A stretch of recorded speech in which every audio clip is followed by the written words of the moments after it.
Welcome, everyone, to the Barbell Logic Nutrition Series. I'm your host, Nikki Sims, and we are joined by guest host, Jillian Ward.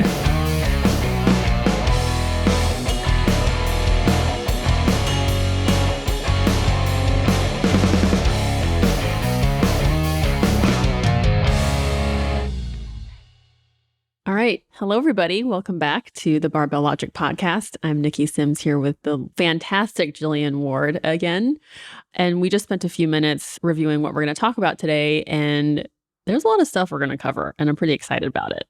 So what the heck are we going to talk about today, Jillian?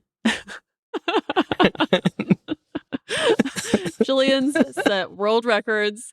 She's competed everywhere, and she gets podcast stage fright. We're going to talk about mindful eating. We're going to talk about what motivates us to eat and understand our own behaviors and constructs and thoughts regarding food. But what we're really going to end up focusing on today are tips to getting through the holiday season, how to approach big meals, how to approach a holiday meal, with possibly with friends and family, and any special occasions where you would be eating differently than normal, and how to get through all of that without it showing up on our waistline. Ooh, that sounds fantastic, because we are heading into holiday season, but also this can be helpful for any time of the year, like vacations or birthdays, and any time where we're just tempted to be like, oh, it's special. I'll just eat exactly what I want for the whole time. Yeah, so this will be great.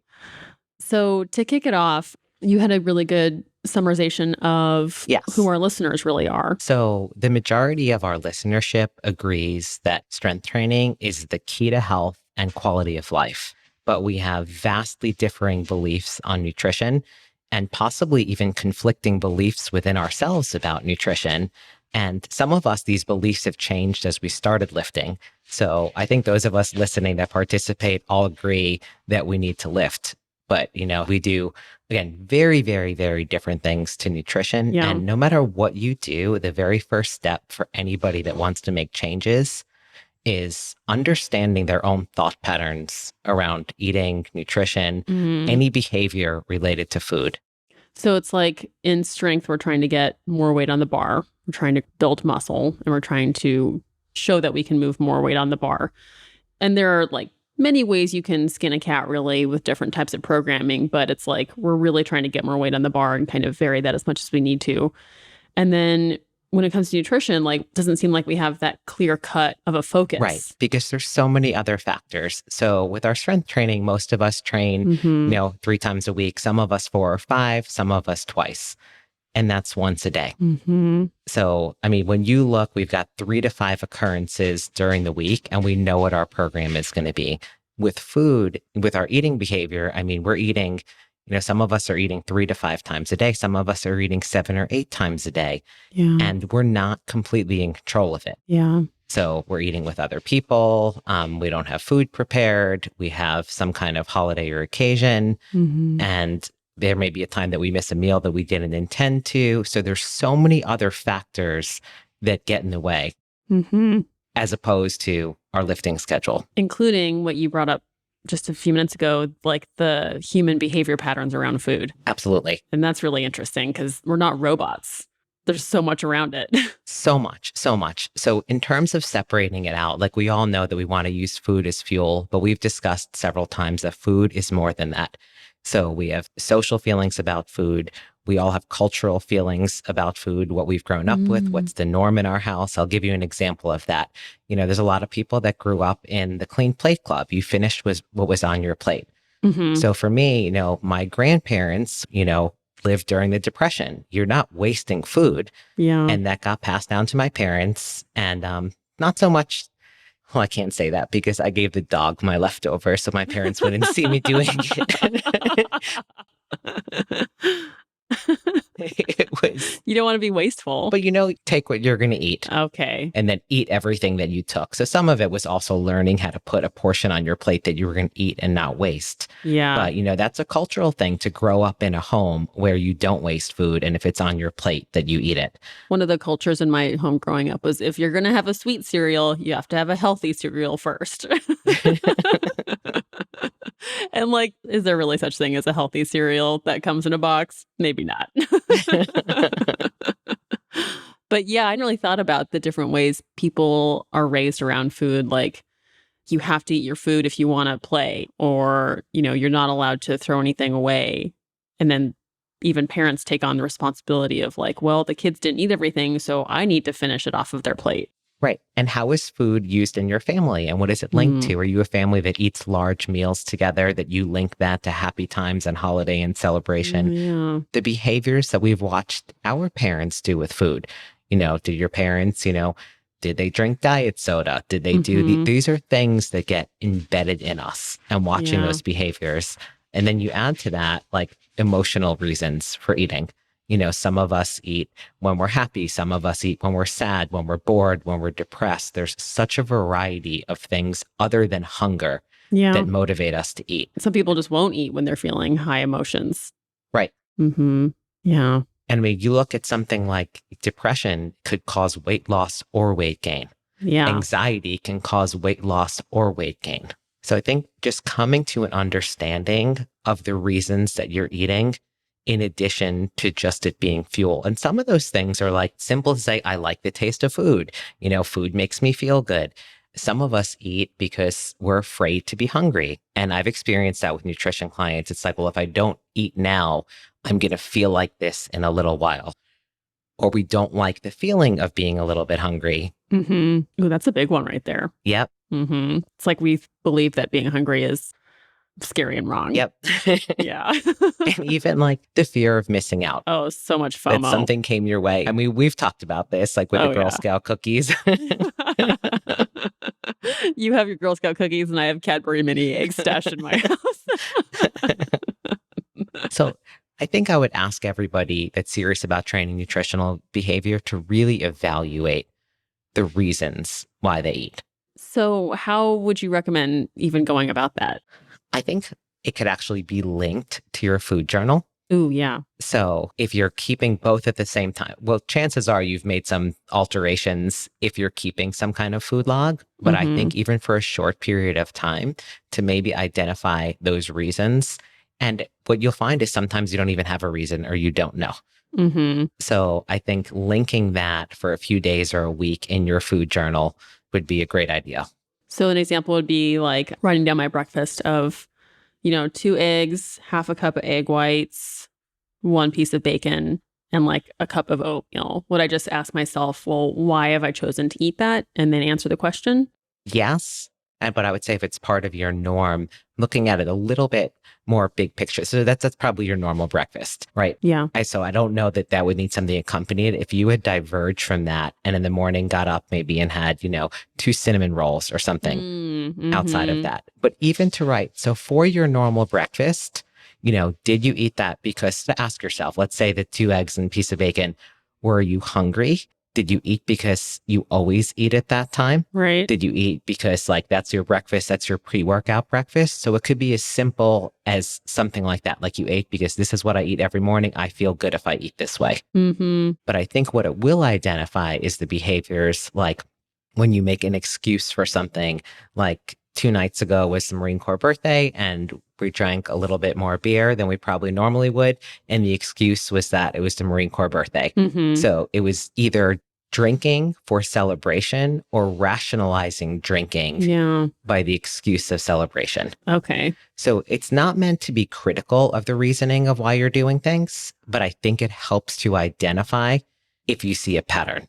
I like that. Yeah, you can really see your rationalization pattern or what emotions are coming up. Right. Like, you just may be a structured eater where that's where you eat for breakfast. Like, I eat this because it's what I eat. That's my structured eating. So I think it's just a better understanding because if you're going to make changes, I think you really need to know the background before making a change. And then you said to make sure you're not being judgmental about it. Right. It's not about judging it. It's just about like understanding it. And back to what we've talked about in previous podcasts is an awareness. Yeah.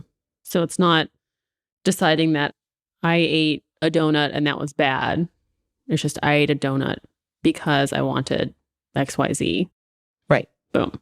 Okay, cool. And I mean, you could say, so let's say you said, I ate a donut because I wanted a donut. Mm-hmm. And it sounds crazy to say, well, why did you want that donut? Mm-hmm. But I'm saying there's no answer that's a bad answer. Yeah. So if your true reason is I wanted the donut because it tastes good, Mm-hmm. that is your answer. So this is really just about a greater understanding of yourself. That's cool. I like this. Yeah. Sweet.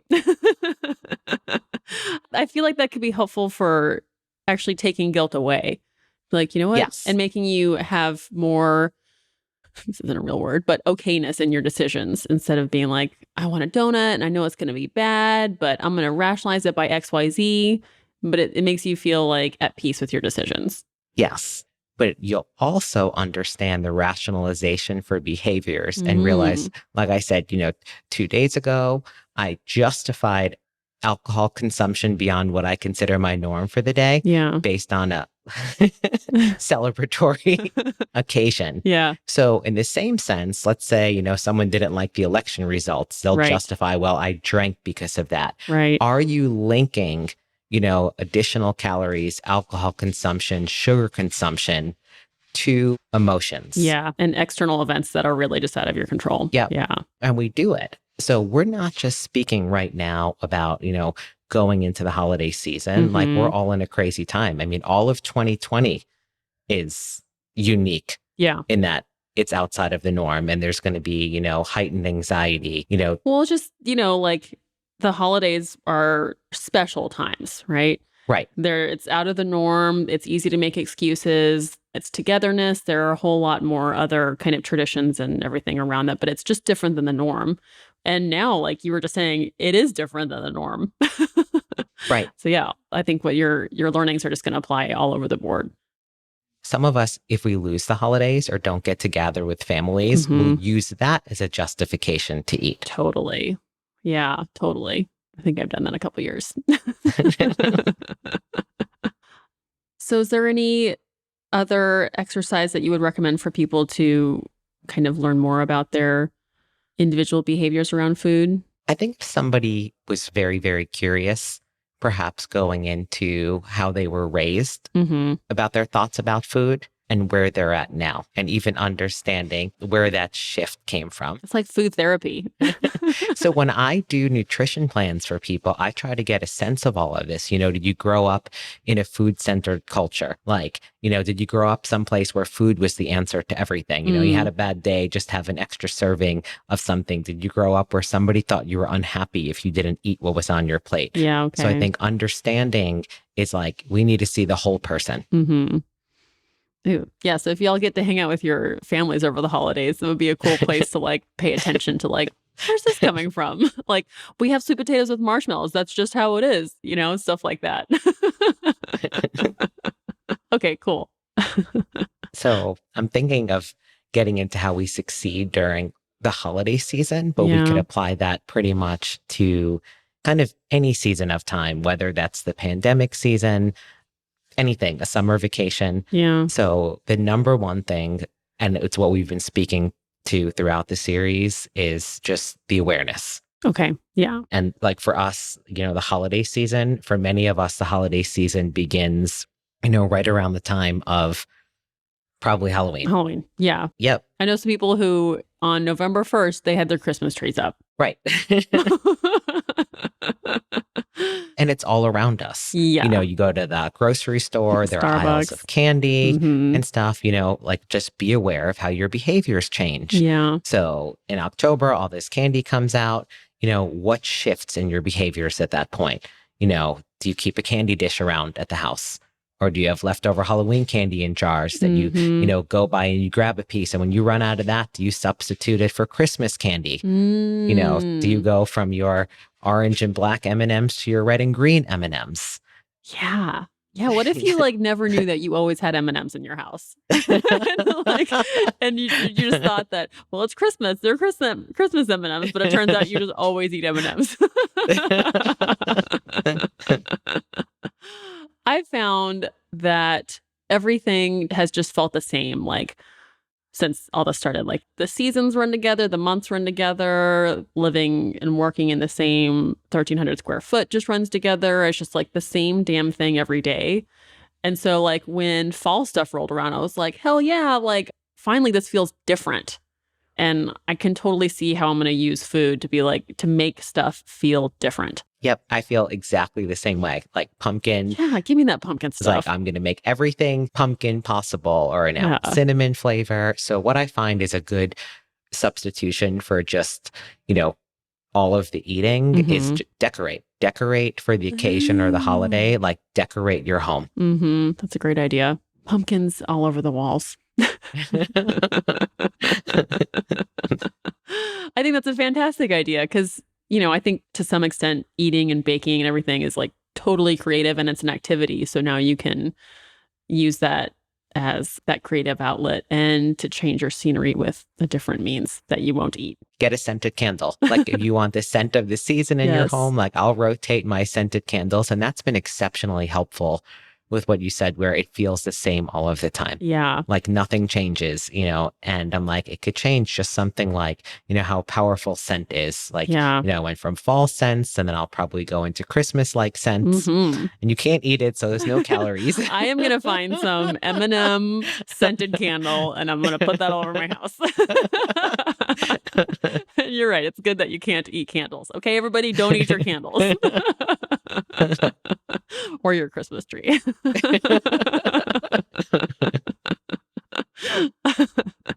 I like that. So other ways that we get creep during this time of year is the addition of liquid calories. Oh my gosh, yes. So those liquid calories come in alcoholic and non-alcoholic versions. So, we see things like, there's eggnog in the refrigerator section, there's cider. So some of us may not drink juices and may not drink, sodas. But where it's the occasion, we'll have a glass of cider. Yeah. Or something like it's cold out and we're going to have a sugary cup of hot cocoa. Yeah. Where that's not normally something we would have chosen. Yeah. You go through the Starbucks drive-through and your drink's a little bit more special. And for me, we've talked about it, like I've added flavored creamers in place of, I used to do 1 tablespoon of half and half, and now I do 2 tablespoons of a flavored creamer. Oh boy. But if you have 1 cup of coffee a day, not a big deal, right? When you have 3 or 4 cups in the morning, between 4 and 5 before you even work out. That's a few hundred calories. It is. Matt and I literally just did another podcast recommending that people drink eggnog if they want to put on weight. Eggnog is not low calorie. And then, even like more socializing could mean more like pre-mixed cocktails. Yes. And usually that has like something really sneaky in it, where you might just have like a glass of wine or like a neat whiskey or something. And now you're drinking this cocktail that has like just literal sugar cubes in it. Like, whoa. Yep. And look at like a pumpkin ale with a sugared rim. Oh, goodness. I've never had that. That sure sounds good. No?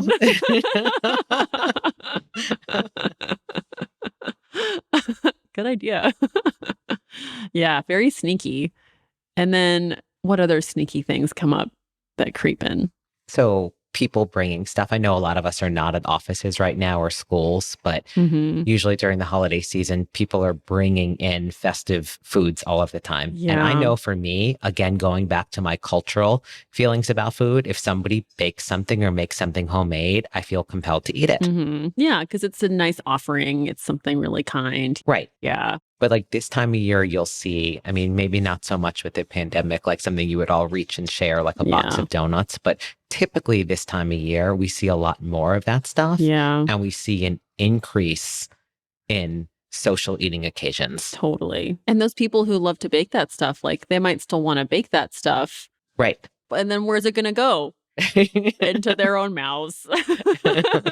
Like I know I personally justify eating junk food if I home make it. Like I made it at home, even though it's filled with sugar and everything else. Literally watch yourself pour cups of sugar into it. Right. But it's better. So I know like one of the things in terms of awareness is right now I'm practicing my holiday dishes. Ooh. So, ordinarily we also talked about this, that I have a cap of like alcohol and junk food and calories coming from both. Mm-hmm. And recently I've slipped up Mm-hmm. because I'm practicing my holiday dishes and I don't know whether I'm going to get to have holidays with family or not. Yeah. But it's bringing me joy to make holiday foods. And guess what I'm doing? I'm eating those holiday foods. I love to bake too, and just not many get-togethers. I've just been freezing it. So now I have this like freezer full of goodies that might still be good in January or, February or something. So it's like it'll just be there for me. I've meal prepped basically. That is such a good idea. Yeah. And so, some of it lasts really well, some of it doesn't. But, man, if you make a brownie and then put it in the microwave a month after you made it, like it's actually pretty good.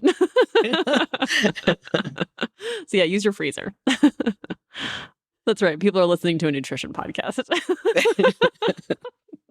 So we also have this like, there's just thought that everybody packs on holiday weight and that it's just okay. That's true. Yeah, we just are like, okay, time to get that winter bod going. Right. We're not going to be in a bathing suit. You hear the terms, it's bulking season.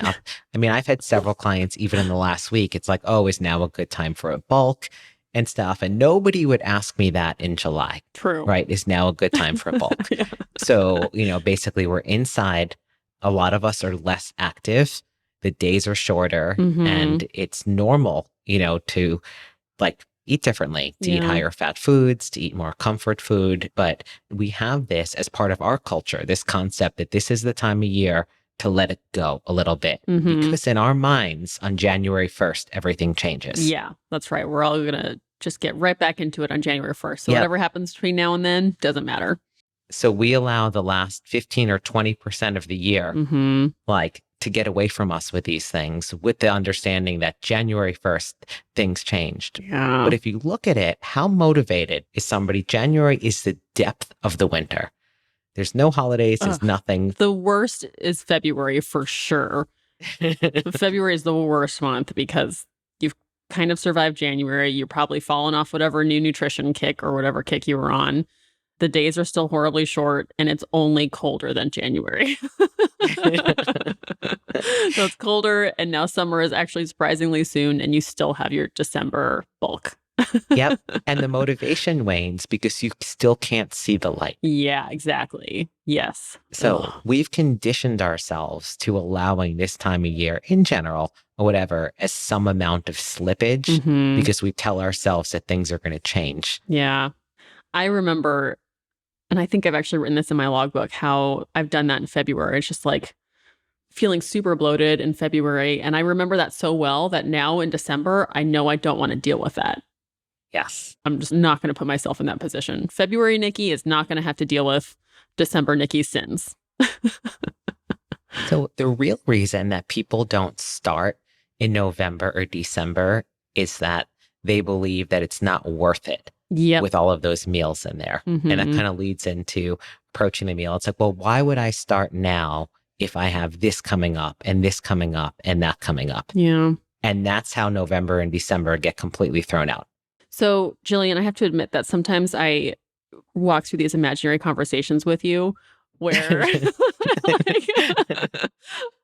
I'll have one of those moments where it's just like, this is not where I want to be body composition wise. So I'll actually imagine sending you an email and then I'll imagine your response. Just guess what it would be. You'd be like, oh, well, why don't you become aware of what you're doing? And one of the recent conversations I had was like, oh, well, if I want to cut to this weight class for a jiu-jitsu competition in February, like, should I start doing that now?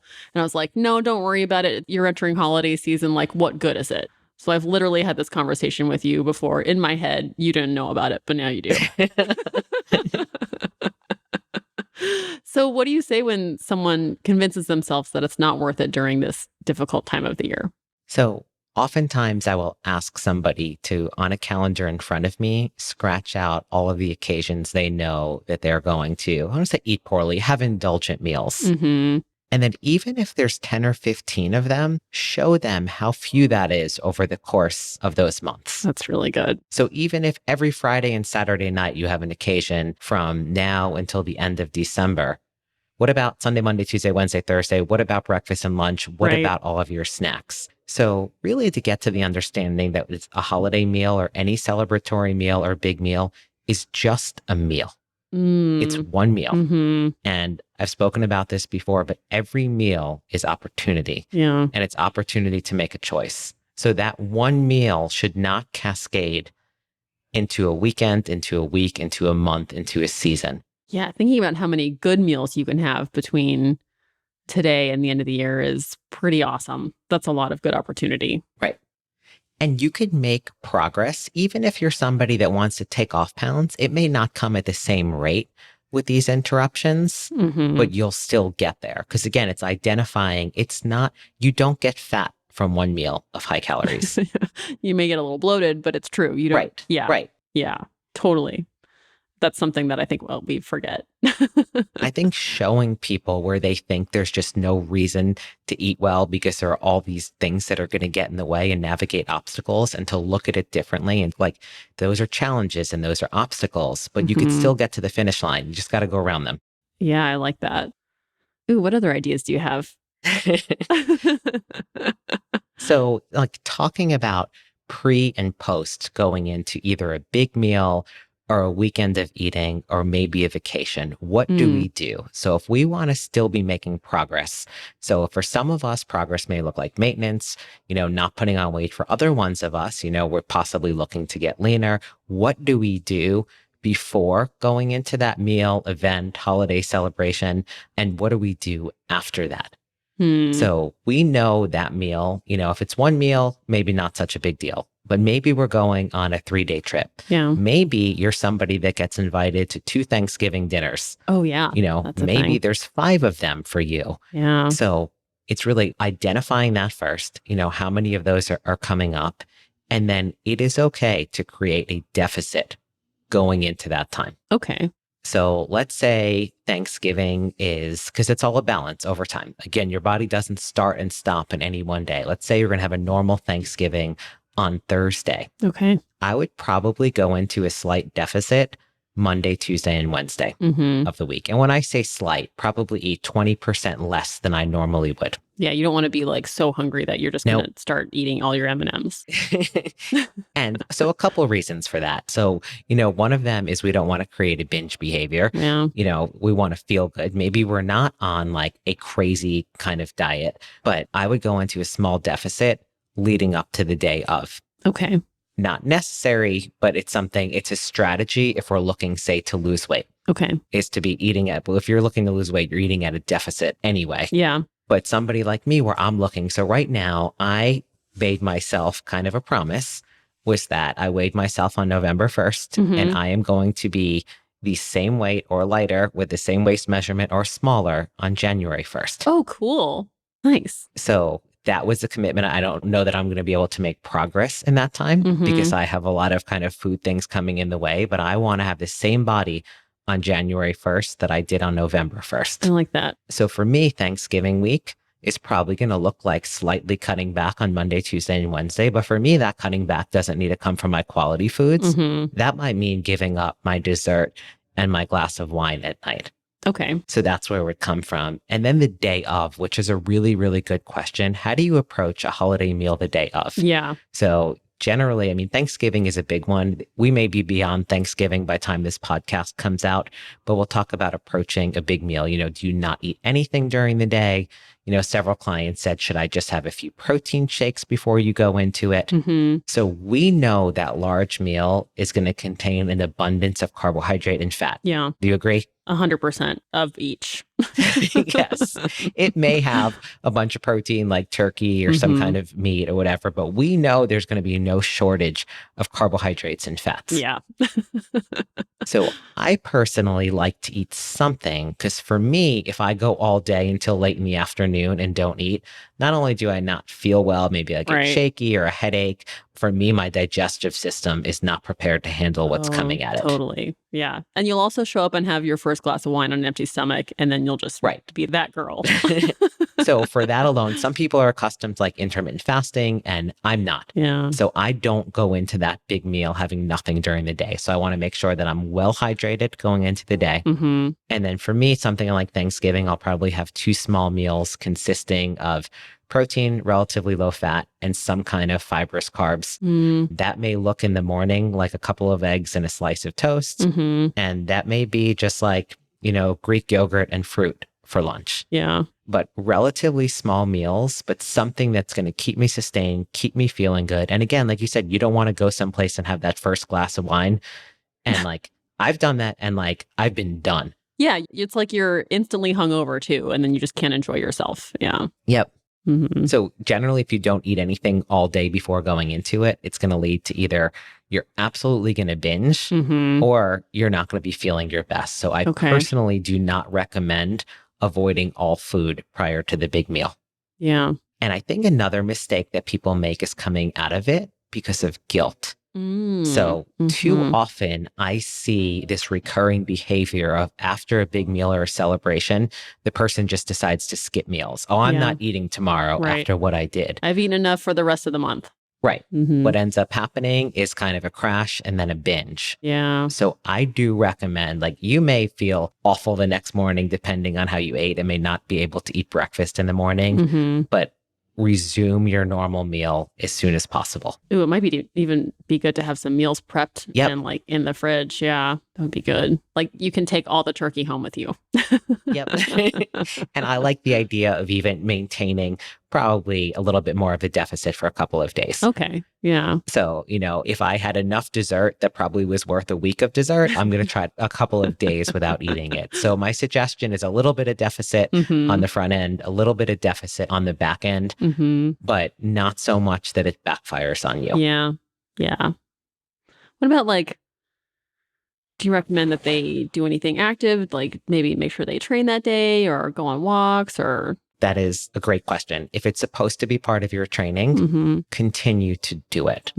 So there are other ways people try to work off, extra calories. Some of it may be extra exercising. To me, exercise or training should always be to grow you and never to punish you. I agree. So it should be to improve yourself and not to punish yourself. So I don't like looking at exercise as a punishment. It doesn't mean you can't add some extra cardio in the few days that follow, to balance a deficit out. But I would do whatever normal training you have. Okay. But I do recommend going for a walk and eating like that you're going to go for a walk. So if you sat down to eat your holiday dinner and I said to you, guess what? 30 minutes after you finish that meal, we're going to take a 2-mile walk. So what you're saying is make sure you wear stretchy pants. That too. But you may eat differently. Yeah, totally. So I think going for a walk is amazing. I think not only that it gets you away from the table and gets you away from the food. Yeah. There might be someone that you want to really catch up with and you can go on a walk with them. Yep. And so it's like another opportunity for some quality time. Or maybe you need alone time. And most of us eat even after we're full. And we don't understand why we do it. Back to understanding your food behavior. I did that last night. We served ourselves 2 desserts because the slice of pumpkin pie that was left was not what I considered adequate. So rather than eating a smaller piece of pumpkin pie, I had a second dessert on my plate. Totally makes sense in the moment, right? And rather than stopping after one and evaluating that pumpkin pie was in fact enough, I went on to eat 2. So what I'm saying is I still make mistakes. We all do. You evaluate it and you kind of move on from there. Yeah. So yes, I definitely advocate going for a walk on the day of and sticking to whatever your normal training is. Yeah. I like that. Yeah. Like you said, like you want to still feel like yourself, and training is probably going to make you still feel like yourself. Yes. As much normal behavior on days that are big eating, as much normal behavior as possible, I think is what's best. Yeah. I think one of the best things you could do is to set rules for yourself, especially if you have a lot of occasions during this time. Ooh, okay. And the way that should occur, your rules should be triage. What is your biggest downfall? So again, back to the beginning of our conversation is understanding your food behavior. So is your biggest downfall the desserts? Is your biggest downfall that you eat like 12 portions of carbs at your holiday dinner? Is your biggest downfall going to be the drinking? So I think you start with the thing that is your biggest offender. And with food, it's the thing that's probably providing the most calories that you don't need, and set a rule for that. Whether that rule is, I'm going to choose Something simple. It could be like there's 5 different kinds of bread at the table. I'm going to get one portion of that, one portion of another carb, and the rest of my plate is protein and veggies. The rule could be I have 3 alcoholic drinks tonight. The rule could be I get 1 dessert. And if I want something else, I'll ask for a piece to bring home. And it doesn't have to be all of those things, but identify the one that is so give for you. What would be your downfall? I was just thinking, it's definitely that I continue to eat after I'm full on holidays. Like I'll just be like, oh, is there candy around? Let me eat that candy. Is there another piece of pie? Like, let me eat that pie too, even when I'm just like totally uncomfortable. So it's understanding, where does that come from? Is it fear that if you don't eat it, you won't get it? Like that you're going to miss out on that food? So like one of the things that I suggest is if you don't get to have those foods because you're full, is packing those foods to go. Yeah. So let's say you packed 6 different things to go, eating all of those 6 things, maybe you don't want to sit down on binge on them, but if you put them in your freezer and then spread them out over a couple of weeks in reasonable quantities, it's not that bad. Yeah. So a lot of us do have the fear of something like that. And we're conditioned to just sit and eat. Yeah, it's totally because it's just like, it's a special day. I get to do what I want on this special day. For instance, do you make a larger plate at a holiday meal? No, but I'll usually have like 2 plates. I don't pile it on because I know I'm going to eat more. So if you look around at the plates around you, do you agree that most people pile it on? Yeah. Yeah. I'm not one of those, but I'll just have, what did you call it? A volume or intensity? You're an, yeah. Yes. You're an intensity eater. I'm an intensity eater, 100%. But then on those days, I'm also a volume eater. But yeah, with the idea of, just bringing it home with me means that I can integrate that specialness in a way that still works for how I want to eat. Like, oh, I don't want to miss out on these whatever desserts. I'm like, okay, well, I'll still have them as a dessert later this week and it'll still feel like a special thing, but it fits within my realm of goals, right? Right. Okay, that's cool. Thanks for walking me down that street. So what you do is I would recommend somebody make a normal size plate. So on a holiday, a normal size plate may look like opting out of a lot of the things and having more of what you like, or it may mean tiny sample size portions of everything. Oh yeah, I like that idea. Right. So, you want to try all the different kinds of potatoes and some of the stuffing. So like get a sample size portion of everything equivalent to 1 portion if you had only had 1 choice. So I recommend making what would be a normal size plate. Okay. For your first plate. Which is hard to do. And then waiting before you go back. Okay, Julian, I will try that. I like that. So 15 minutes would be, so it should be at least 15 minutes. There are some families that eat and 30 minutes later are on the couch. Yeah. So you may not have an opportunity to sit for another 15 minutes, but I would recommend normal size plate of food, wait 15 minutes, and then you can go back for seconds. Okay, sweet. Deal. I've in the past liked to cook something that I know feels healthy to me. So like a side dish or something that I know isn't just full of butter, or I'll make sure I bring like a salad or some sort of vegetable that I know if I put on my plate, it'll feel like a good decision. That is such a good idea, because I think holiday meals, we take foods that are normally low calorie, low fat, and they are laden with fat. Yeah. So take a look at vegetables that, whether it's creamed spinach or some kind Brussels of like sprouts. green bean casserole or Brussels sprouts with bacon.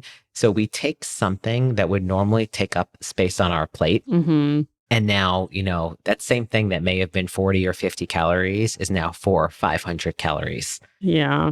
So if you enjoy vegetables and want to make a plain vegetable and have that as an option, that's a great idea. Yeah. And then like bring fruit too for dessert. So if you're like one of those snackers like I am, be like, oh, well, instead of snacking on all this, like I'll snack on some berries. Just some thoughts.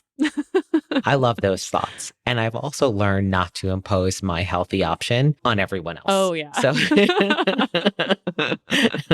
guys, I made a huge vat of steamed spinach that has no flavor in it.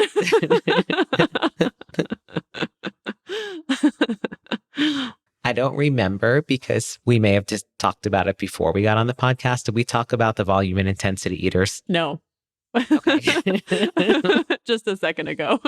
But go into that because I love your idea about this. This is great. So I like to think of eaters in different categories, one of them being volume and intensity eating and understanding where you fall in. Okay. So a volume eater is somebody that likes a lot of food. And when I say a lot of food, we're not talking about calories. Mm-hmm. We're talking about an abundance of chewing, a large portion of something. Okay. Somebody that may like an extra large salad that takes them, 20 or 30 minutes to eat, or could sit down, eat like a plate of vegetables. Yeah. Where, the most important part of it is how much they get. Like how much time they get to spend with that food. Yeah. And how much time and how much volume of the food. Okay. So somebody that may sit down, so a volume eater is somebody that may sit down and eat tons and tons of plain air pop popcorn. Yeah. It doesn't matter that it's not covered in butter and oil and all that other stuff, but just to be able to continue eating it, the experience of eating. Got it. And then, so that may look like, let's talk about ice cream. That may look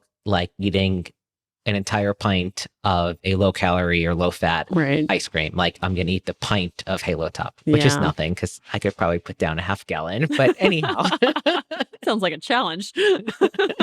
But it wouldn't be Halo Top. But no offense to Halo Top.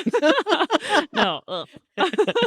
So, and then it's what I call intensity eating. Mm-hmm. So where you kind of go right for the highly caloric, very, very tasty, generally higher fat stuff, which may be happier having like a scoop of Haagen-Dazs or say a premium ice cream with a very high fat content and would never, ever, ever touch the Halo Top. Yeah, because the taste is so good.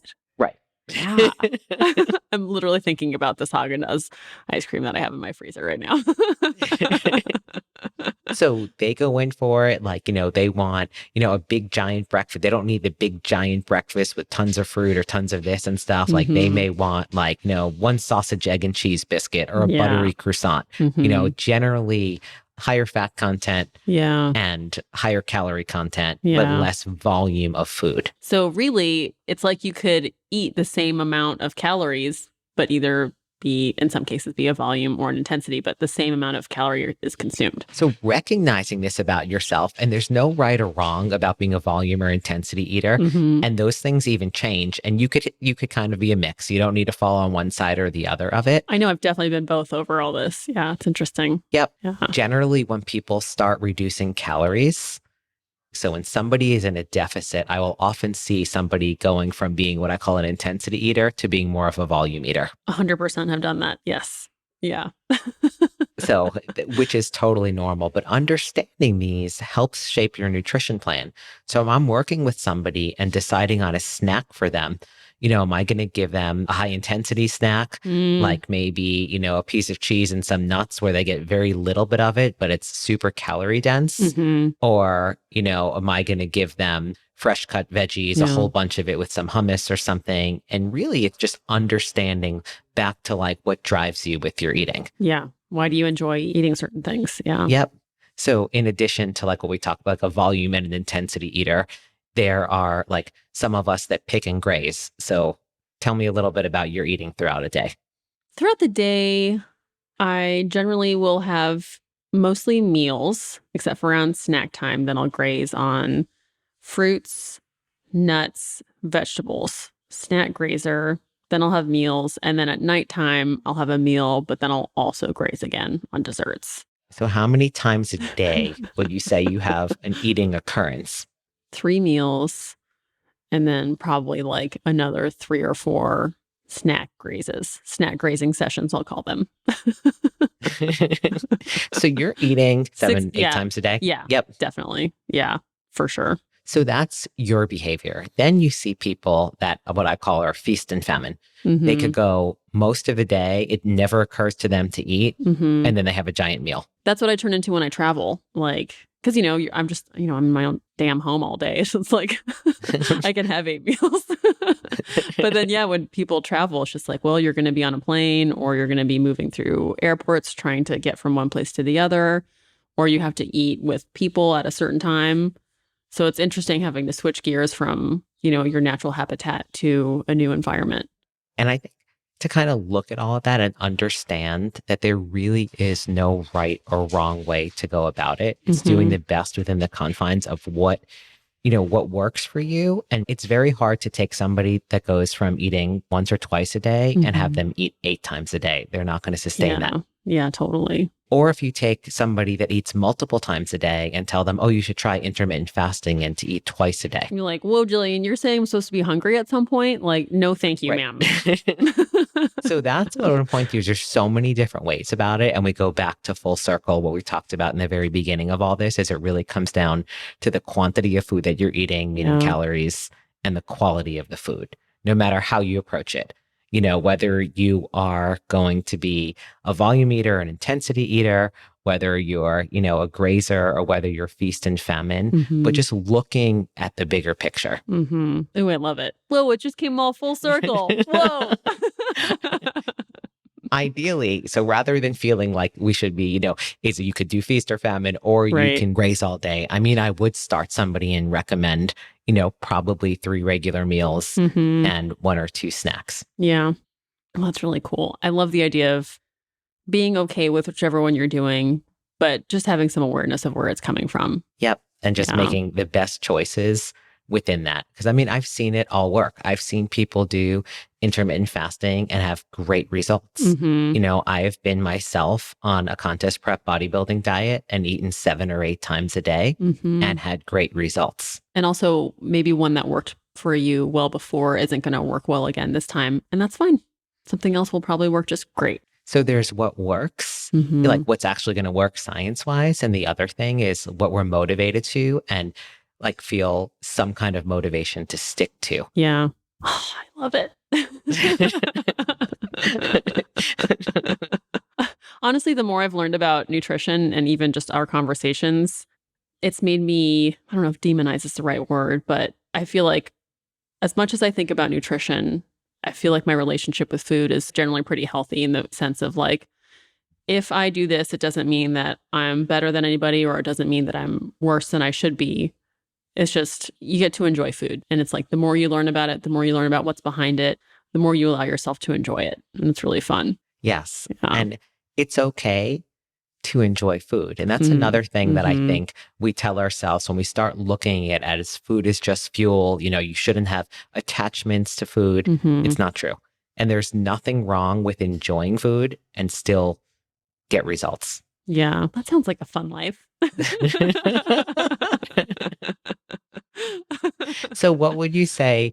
So I've told you that my goal right now is to have had the same body on November 1st as I do on January 1st and not put on any holiday pounds, but at the same time, not slide backwards. Yeah. So what is your goal? Oh gosh. I don't really weigh myself a lot or do waist measurements, but I really go by what hole I'm using in my belt and by how many abs I can count on my stomach. Like when I can see that 3rd ab, I like how things are feeling. But if I can only see like 2 and only like 1 ab, I'm not happy. So for me, it's like making sure I don't fill out my bigger belt hole in January. And then if I can keep that 2nd ab visible, I'll be pretty stoked.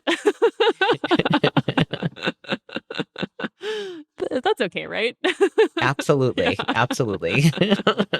See, I would say the waist and the weight measurement for me are just a quantifiable marker. Oh, yeah. But I use subjective things the same way you do. Because at the end of the day, my waist measurement and my weight don't matter if I'm not happy with what I see and if I don't feel good. But I use that because I can't draw that into question. Because we talked about something else, like I have a house that I go into one room and I look tall and thin, and I go into another room and I look short and fat. It's like funhouse mirrors. And I don't know if the real me is somewhere in between, but my feelings about how I look could change based on lighting or a mirror. Totally. So I like to have those things that are just metrics that are going to be the same every time. I like that.